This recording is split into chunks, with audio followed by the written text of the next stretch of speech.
दोस्तों नमस्कार। स्वागत है आपका हमारे इस YouTube मंच पर। दोस्तों, राहुल गांधी को घेरने की कवायद बेनकाब हो गई।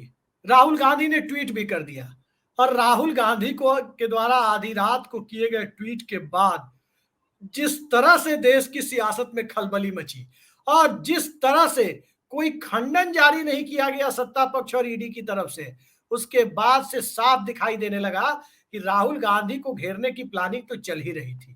और जब राहुल गांधी को घेरने की प्लानिंग चल रही थी, उसके पहले ही राहुल गांधी ने इतनी बड़ी बिसात बिछा दी, जिसके बाद राहुल गांधी को घेरने की कवायद उल्टी पड़ती हुई दिखाई दे रही है। और अब जो सबसे बड़ी खबर मैं आपको देने जा रहा हूं वो ये है कि नीतीश कुमार और चंद्रबाबू नायडू को नवंबर के महीने का बेसब्री से इंतजार है। और नवंबर के महीने का बेसब्री से इंतजार इसलिए है क्योंकि राहुल गांधी जिस तरीके से बिसात बिछा रहे हैं, इंडिया अलायंस जिस तरीके से बिसात बिछा रहा है, उसमें नरेंद्र मोदी और अमित शाह की सत्ता का बचे रह जाना लगभग नामुमकिन जैसी स्थिति में है। उनकी सत्ता किसी भी वक्त जा सकती है, खासकर 3 राज्यों महाराष्ट्र, झारखंड और हरियाणा के चुनाव के बाद। 2 राज्यों में भारतीय जनता पार्टी या एनडीए की सरकार है, एक राज्य में झारखंड में विपक्ष में है।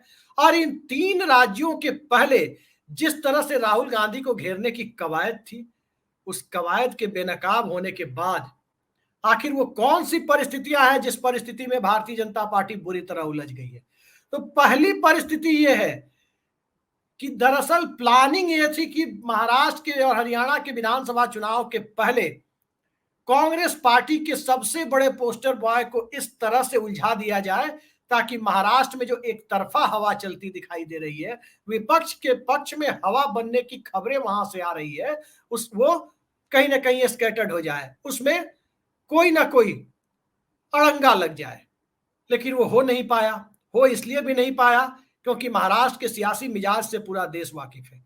और पूरा देश इसलिए भी वाकिफ है क्योंकि जिस तरीके से महाराष्ट्र में उद्धव ठाकरे की पार्टी और सरकार तोड़ी गई, जिस तरीके से शरद पवार की पार्टी तोड़ी गई और जिस तरीके से महाराष्ट्र में सत्ता का खेल हुआ, उसने महाराष्ट्र में भारतीय जनता पार्टी के खिलाफ एक ऐसा माहौल तैयार कर दिया है कि अब तो उद्धव ठाकरे, अहमद शाह अब्दाली और क्या क्या बोल रहे हैं। और एक एक बात महाराष्ट्र के लोगों के दिलो दिमाग में घर करती जा रही है कि आखिर वाकई ये अहमद शाह अब्दाली वाली सियासत तो नहीं हो रही है, वाकई एक बार फिर मराठी मानुस को छलने की कवायद तो नहीं है। राहुल गांधी की कांग्रेस पार्टी का विदर्भ से लेकर महाराष्ट्र के दूसरे इलाकों में भी ठीक ठाक प्रभाव है। सबसे ज्यादा सीटें वहां कांग्रेस पार्टी ने लोकसभा में जीती है और कांग्रेस के नेतृत्व वाले इंडिया गठबंधन ने तो महाराष्ट्र में 60% से ज्यादा सीटें हासिल कर ली। और इस तरह का नतीजा जब सामने आया, फर्स्ट डिवीजन से इंडिया अलायंस पास हो गया महाराष्ट्र में, कुछ और सीटें मिल सकती थी जो नहीं मिली। बावजूद इसके जो विधानसभा के लिए हवा बनी हुई है, उससे बीजेपी बुरी तरह परेशान है। परेशानी का कारण बीजेपी के अपने घर से भी है कि महाराष्ट्र हारने के बाद पार्टी के अंदर से विद्रोह की चिंगारी उठ सकती है। तमाम लोग जो अब तक चुप बैठे हुए हैं, कद मद और पद की बात करने वाले लोग जो जयपुर में और दूसरी जगह पे कर रहे हैं, वो फिर दिल्ली की सत्ता पर, भारतीय जनता पार्टी की सत्ता पर राजनीतिक रूप से धावा बोल सकते हैं। हरियाणा में भी कमोबेश यही हालात है। झारखंड में भी बीजेपी के लिए हालात अच्छे नजर नहीं आ रहे।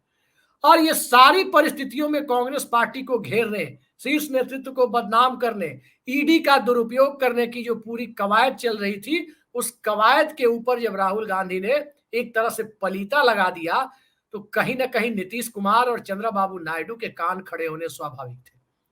उन लोगों की पहले से प्लानिंग करीब करीब तय मानी जा रही है। तय इसलिए मानी जा रही है क्योंकि चंद्रबाबू नायडू को एनडीए गठबंधन में रहना नहीं है, नीतीश कुमार को एनडीए गठबंधन में रहने की कोई इच्छा नहीं है। एक नाथ शिंदे के सांसद महाराष्ट्र का विधानसभा चुनाव खत्म होते ही अपने लिए नए राजनीतिक ठिकाने की तलाश करेंगे। जिधर महाराष्ट्र का जनमत होगा, उधर महाराष्ट्र के सांसदों के, शिंदे गुट के सांसदों के जाने की संभावना प्रबल होगी। और इन सब के बीच इंडिया अलायंस ने अब तक अपनी एकजुटता का जो परिचय दिया, उस एकजुटता के बीच असल बिसात राहुल गांधी ने बिछाई और कैसे उसमें बीजेपी, नरेंद्र मोदी और अमित शाह की सत्ता फंसती हुई दिख रही है, जरा इसे भी देख लीजिए। दरअसल कांग्रेस पार्टी की तरफ से एक चारा फेंका जा रहा है। कि जगन मोहन रेड्डी की पार्टी वाईएसआर कांग्रेस पार्टी, जो अब सत्ता गंवाकर विपक्ष में बैठ चुकी है, बहुत बुरी हार हुई है। कांग्रेस पार्टी को भी जगन मोहन की बहन वाईएस शर्मिला के आने से कोई फायदा नहीं हुआ। तो अब कांग्रेस पार्टी की तरफ से जगन मोहन रेड्डी के सामने राजनीतिक रूप से एक ऑफर की बातें भी सामने आ रही है। अंदरूनी सूत्र ये दावा कर रहे हैं कि जो ऑफर दिया जा रहा है वो ऑफर ये है कि वो अपनी पार्टी का विलय कांग्रेस में कर दें और कांग्रेस पार्टी के वो आंध्र प्रदेश में सर्वे सर्वा बन सकते हैं, कांग्रेस की कमान वहां संभाल सकते हैं, जैसे डीके शिव कुमार और सिद्धरमैया ने संभाल रखी है उसी तरह से वो संभाल सकते हैं। और इस ऑफर के बाद चंद्रबाबू नायडू के लिए भी राजनीतिक परिस्थितियां अलग दिशा में जा रही है। पहली बात तो ये कि चंद्रबाबू नायडू की पहली प्राथमिकता यही है कि राज्य में भारतीय जनता पार्टी की एक मजबूत ताकत के तौर पर एंट्री ना होने पाए। पवन कल्याण की जिस प्रकार से प्रशंसा प्रधानमंत्री ने की, ये पवन कल्याण नहीं, ये आंधी है। तो जिस आंधी की बात की, उस आंधी को सबसे ज्यादा बेहतरीन तरीके से कोई महसूस कर रहा है तो वो चंद्रबाबू नायडू और उनकी टीडीपी है। और उसे बखूबी पता है कि राज्य में कांग्रेस पार्टी का प्रदर्शन भले ही खराब रहा हो, कांग्रेस की जड़ें मौजूद है। जगन मोहन रेड्डी यदि उधर जाते हैं तो मुख्य विपक्ष की भूमिका में कांग्रेस पार्टी आ जाएगी, भारतीय जनता पार्टी का सियासी स्पेस कम हो जाएगा।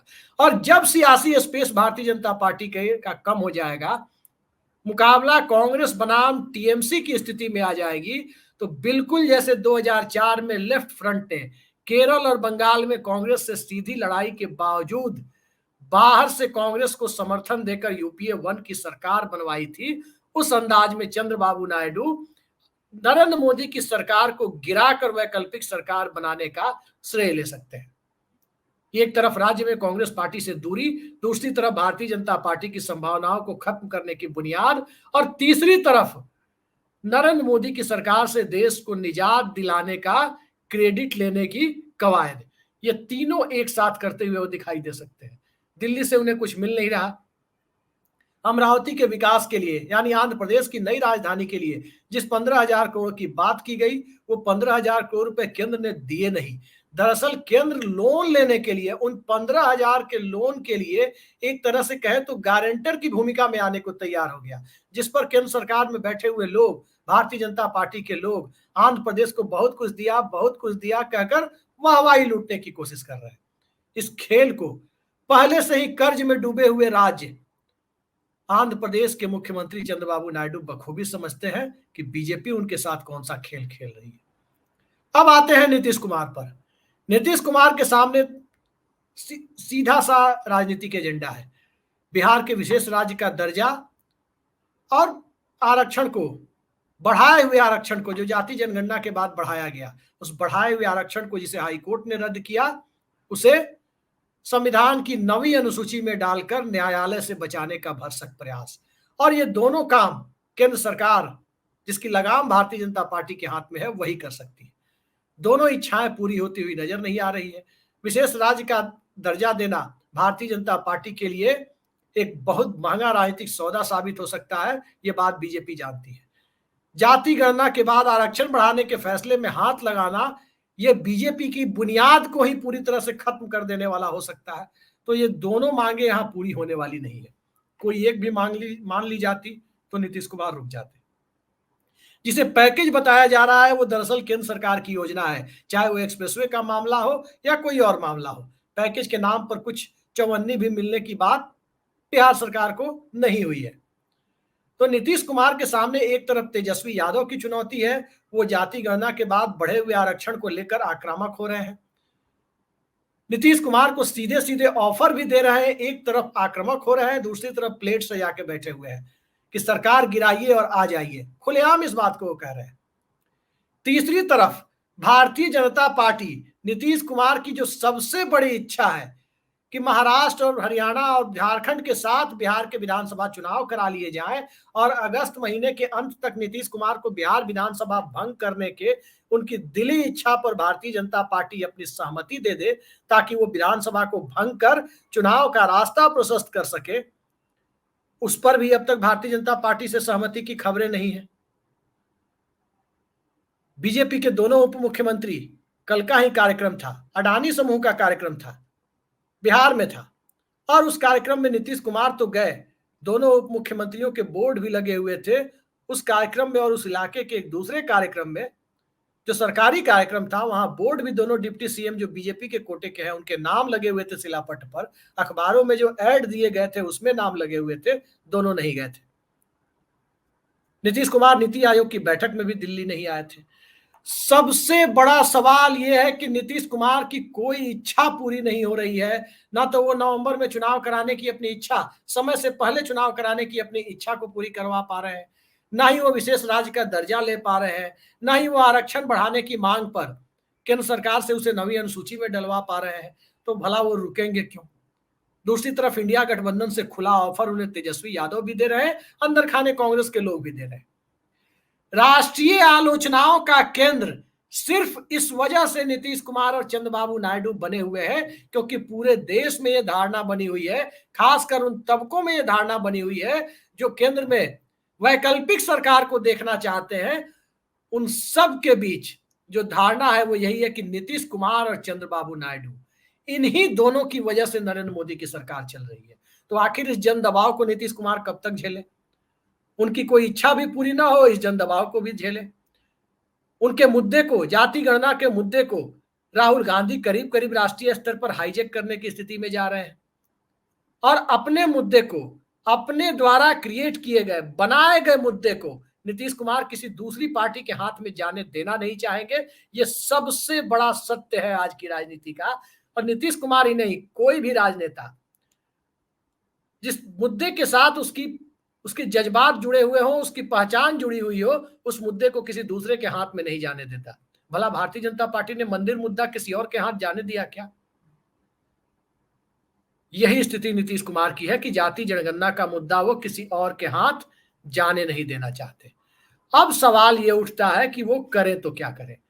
तो महाराष्ट्र के चुनाव का, जहां भाजपा विरोध में सुनामी चलने की, राजनीतिक सुनामी चलने की खबरें हैं, ठीक इसी तरीके से हरियाणा का चुनाव, वहां भी कांग्रेस पार्टी करीब करीब अपने आप को सत्ता में मान रही है क्योंकि वहां भी जनमत किसी पार्टी के समर्थन में हो ना हो, भारतीय जनता पार्टी के खिलाफ है।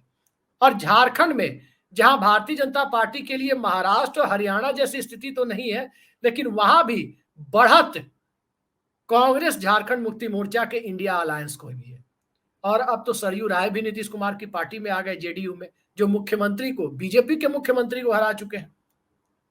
तो इन सारी परिस्थितियों में एक तरफ अखिलेश यादव और राहुल गांधी का पीडीए, दूसरी तरफ सुप्रीम कोर्ट की संविधान पीठ के द्वारा एससी एसटी आरक्षण में सब क्लासिफिकेशन, सब कैटेगराइजेशन यानी वर्गीकरण की अनुमति प्रदान करने का निर्णय, और इन सब से आगे जाकर दलित विमर्श की राजनीति का नए रूप से सामने आना, ओबीसी विमर्श की राजनीति का पहले से ही केंद्र में आ जाना, और सबसे आगे बढ़कर बेरोजगारी, महंगाई के मुद्दे के साथ, किसानों की एमएसपी गारंटी के मुद्दे के साथ, नौजवानों के मुद्दे के साथ सीधे सीधे राहुल गांधी का खुद को जोड़ लेना, यह इतना बड़ा व्यापक जन दबाव पैदा कर रहा है जिसका सामना करने की स्थिति में न तो नीतीश कुमार है, न ही चंद्रबाबू नायडू है। और नरेंद्र मोदी, अमित शाह की सरकार तो पहले से ही इसका सामना करने की स्थिति में राजनीतिक तौर पर तो कम से कम नहीं है। यही वो सबसे बड़ा राजनीतिक यथार्थ है जिस यथार्थ के सहारे नवंबर महीने का इंतजार, जब तीनों राज्यों के चुनावी नतीजे आ जाने की संभावना है, क्योंकि विधानसभा का कार्यकाल इन तीनों राज्यों में कमोबेश उसी वक्त खत्म हो रहा है, तो इससे साफ जाहिर होता है कि खेल कुछ बड़ा होना है। और इस बड़े खेल के लिए कहां पिजड़ा तो राहुल गांधी के लिए लगाया जा रहा था, लेकिन उस पिजड़े में राहुल गांधी ने एनडीए गठबंधन की, मोदी शाह की सियासत को बंद कर दी। और जब सियासत उस पिजड़े में बंद हो गई है तो उसके बाद नीतीश कुमार भला उस पिंजड़े में बंद सियासत वाले नेता के साथ कितने दिनों तक निभा पाएंगे? चंद्रबाबू नायडू कितने दिनों तक निभा पाएंगे? ममता बनर्जी कब तक खुद को विपक्षी बेंचों पर देखने के लिए इंडिया गठबंधन के नेताओं के साथ तैयार रखेंगी? वो सत्ता में आने को बेताब है, भारतीय जनता पार्टी को सत्ता से हटाने के लिए बेताब है। कमोबेश यही स्थिति जेल में बंद मुख्यमंत्री अरविंद केजरीवाल की है, यही स्थिति हेमंत सोरेन की है, यही स्थिति शरद पवार और उद्धव ठाकरे की है, यही स्थिति एमके स्टालिन की है, यही स्थिति वाम मोर्चे की है, और यही स्थिति कमोबेश कांग्रेस पार्टी के अंदर एक बहुत बड़े धड़े की भी है, जो विपक्षी बेंचों पर अब ज्यादा दिनों तक बैठने के लिए तैयार नहीं है। देखते हैं होता क्या है आने वाले वक्त में। अभी इंतजार कीजिए, बहुत कुछ होना है। ईडी का पिंजड़ा वरदान साबित होता हुआ दिख रहा है इंडिया अलायंस के लिए। तो देखते जाइए सियासत के रंग और रूप कैसे बदलते हैं। आज के लिए इतना ही। नमस्कार।